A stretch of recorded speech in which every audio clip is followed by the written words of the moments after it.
na mag-snowball talaga. And depende na lang din kung paano yung magiging rotation nila onto this game. At eto na nga, papasok na tayo sa Land of Dawn.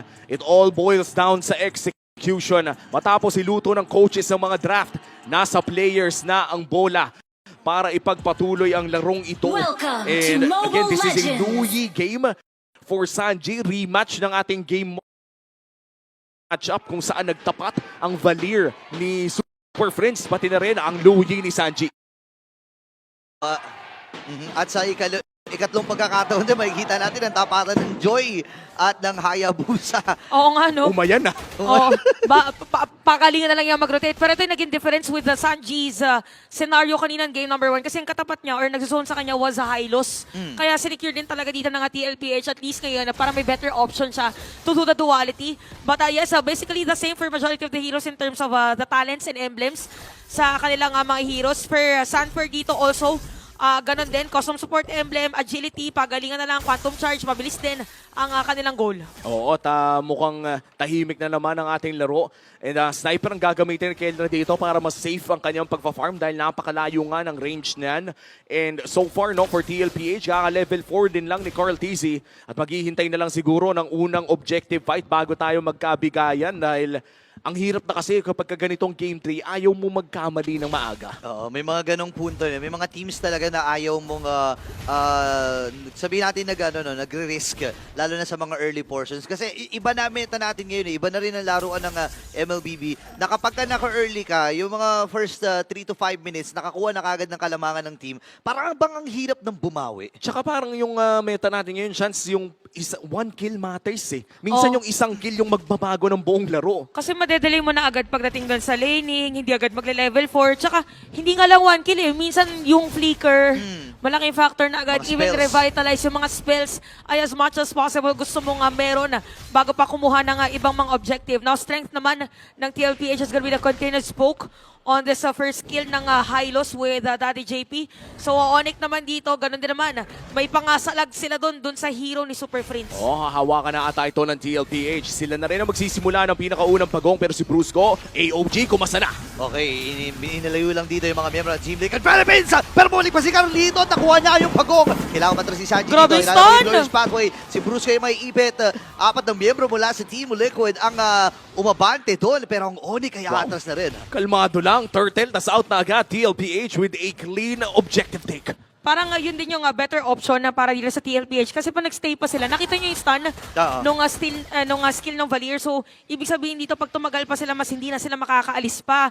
But pagdating doon sa may gold lane natin, medyo umangat din si Oheb because of the turtle kill or turtle secure for the team. Oo, so far, no, wala pa naman masyadong gold lead. Just a 400 gold lead sa kamay ng TLPH. At sa pagsilip natin sa Infinix in-game equipment, wala pa naman nakakuha ng kanilang first item, pero medyo malapit na sa actually, na-rush pala ni Oheb yung Hunter Strike, di na nagsapatos. First item niya yun. Kasi nag-ano pa dito physical defense saglit. Si Leather Jerkin, nag-build muna si Kelra. Oo, at ito yung mga gold laner na alam nilang kailangan lang nila munang bumawas. Ayan na yung bawas at bawi! Dito ng Onyx Philippines. Ngayon, Super Freeze. Ako na ng first blood. Habang JP ata mag-inay sa target. Nakuha na ni King Kong ang kanyang kagustuhan. At aagaw pa nga ng Green Camps. Grabe, sulit na sulit para sa Sonics. Tignan natin kung maaagaw nga ba nila yung orange buff pero mukhang hindi na nila itutuloy pa yung pag-aagaw. Sonics ngayon ang sumusubok si Sanford. Ouch! Matotont pero hindi ata papasukin ni King Kong. Okay, level 6 si Sanford dito. Pwede niya idikit. Ayan na nga, idikit na sa pader. Papasok din si Carlito pero makakaliyo kagad si King Kong. Kirk and si King Kong nandito din. Pero kailangan lumayo dito Super Prince. Flicker na gamit niya. Pero nandun yung Searing Turret at yung mga pokes mula sa Fireballs dito kay Super Prince. Pwede pala yun, no? Yung may nakatago sa bush pero i-face check mo agad. So yun yung sinasabi natin na high level MLBB kasi nararamdaman ng dalawang teams kung saan talaga sila nakaposisyon knowing na hindi sila nakikita doon sa may map. So nice movement from Sanji kanina para tingnan yun. But for the side of Onyx din, maganda yung kanila nagiging sagot doon sa aggression na pinapakita ng team. Ginamit ulit yung Glorious Pathway. Sinalubong kagad dito and Carlito ay malayong makukuha yung pagong ng laban na ito.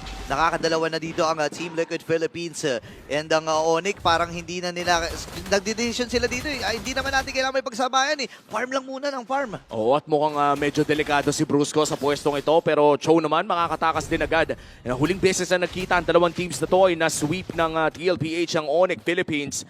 Pero mukhang ngayon ay anybody's ball game pa rin naman. Kelra, however, low HP at magkakatusukan. Teka lang Wait lang, may diversion play na niluluto. Dalawa kagad ang sumalubong pero lumabas si Sanji at hindi na naabutan pang tuluyan itong si Kelra. Oh, maganda na clear agad yung minion wave doon sa may bottom lane ng side ng Onyx Philippines kaya hindi na nakapag-dive yung mga players ng TLPH. Ayan na. Hoy, 1v1 oh, 1v1 oh.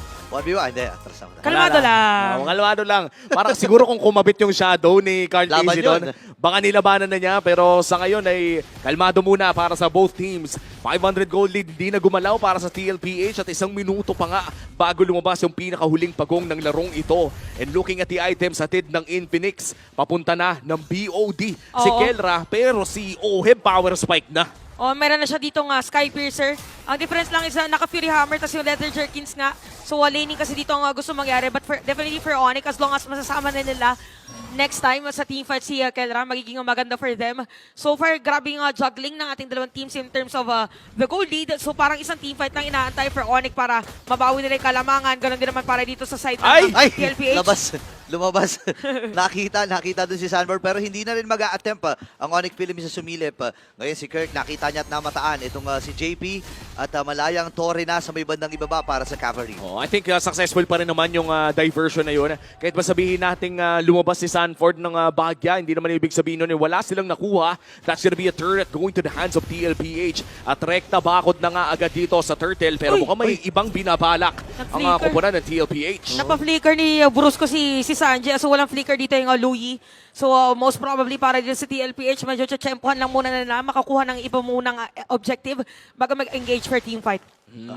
Good river control on both teams. Tatama naman ang Death Sonata pero wala nang masyadong vision yan. Hahawakan na ni Kirk ang ating panghuling pagong at mukhang ipagre-reset na naman nila. Clear muna para dito sa kupunan ng Onyx Philippines at wala talaga nagpupul ng trigger pero si King Kong nandun sa gilid. Okay, revitalize sa gamit nga ni Kirk. Ngayon ay pinagsasapak na kagad ni Sanford. Pero si Kaltisi magtatagumpay doon sa pagong. Atras muna si Kirk. Pero yung Shadow King, hinabol si King Kong. Babalikan pa sana. Pero hindi na pahabol pa itong Team Liquid Philippines. Kamuntika na si Kirk. Kamuntika na si King Kong. Pero ang pagong, ay lahat ng pagong nakuha ng Team Liquid. Grabe yung palitan dito ng dalawang teams natin but for TLPH nakuha nila lahat ng objective. All turtles is on all turtles ay kanila na secure. They have to take note also na alam nila dito yung kanilang strength kaya nung paggagamit ng Glorious Pathway, tinatry nila habulin. Even kay Cartesi dito, grabe yung disiplina na ipinakita niya kasi alam niya na hindi niya na matatarget pa. At least napapushback na niya yung mga players. Kaya naman umaabot na ng halos 2,000 ang kalamangan ng TLPH at naghahanap na nga sila ng susunod nilang diversion play. Pero mukhang play safe muna ang kanilang gagawin. Mid lane ng kanilang punterya pero nandito rin ang Onyx Philippines para dumepensa. Kaya naman hanap muna ng play sa iba. Grabe yung ito yung nagmi-mirror eh. Yung Oo. galaw nilang dalawa. Oh, tsaka na dito, speak of mirror, dahil din sa mirror plays nila, sobrang dikit lang din ng gold nung dalawang junglers. Holy Crest talaga yung inaantay dito ni King Kong. Si Cartesi naman, ganun din yung nangyayari dito in terms of his jungling pattern. Pero itong kaabang-abang, si Kelra at si Oheb, hindi pa talaga masyado nakakasama sa teamfight. Hindi din sila naikutan, hindi sila nagkaroon ng death. So ibig sabihin, well-farmed yung ating dalawang marksman. Talagang hinihintay lang nila yung tamang power spike. Pero mukhang iba na yung diversion na ginagawa ng TLPH ngayon. It's about macro this time. Nilabas na naman yung Hayabusa. Ito ba yung forbidden na quad shadow? Yung Pinakamalayo? Pinakamalayo, pwedeng bumalik. Oo nga, no? Baka Oo, pwedeng pwede. ganun yung gagawin. Tas, okay, sige, bahala ka na doon kung ano mapupuntahan mo.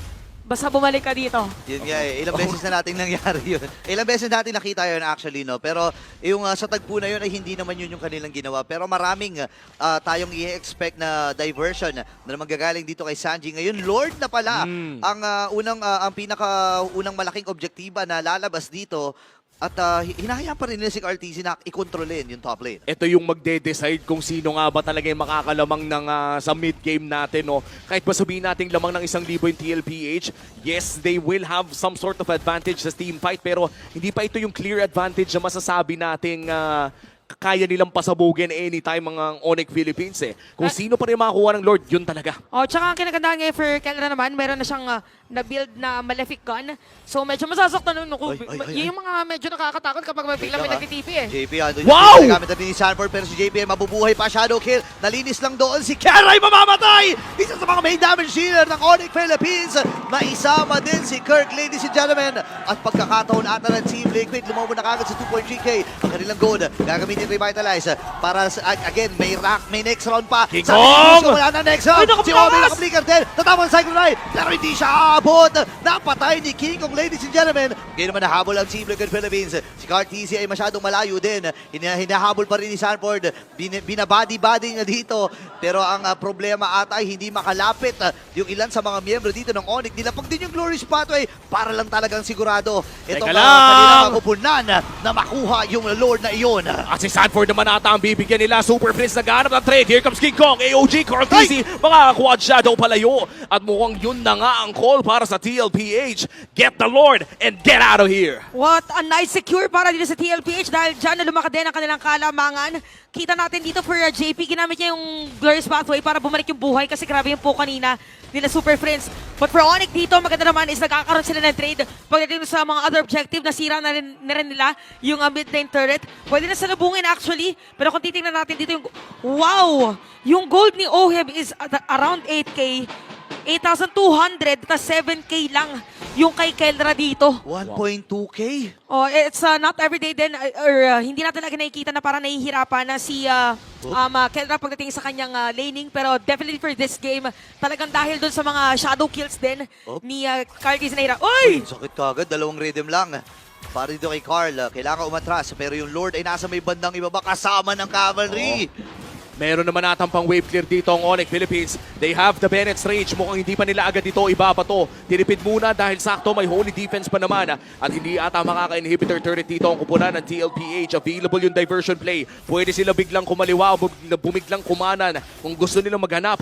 Pero mukhang kalma muna ang call para sa TLPH. No, grabe yung disiplina no, ng magkabilang kupunan na ito.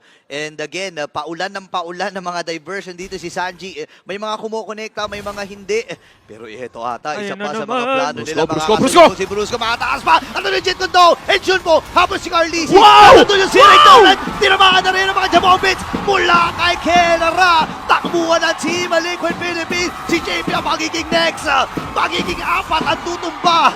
At diretso lang ang Onyx. Super Friends with a super play! Pati si Coach Yep na bakamot! Paano niya nagawa yun? Grabe Monster Mage na abangan niya na searing turret na pushback niya lahat ng mga players at dumiretso pa doon sa kanyang first kill o kanyang fireball. So merong stun. Again, meron pa siyang paglatag dito. Temporal rain. Hala. Talagang spawn lang na spawn! Tatapusin na nga ata ng Onyx Philippines. At ang bawi ng Onyx ay ngayon na.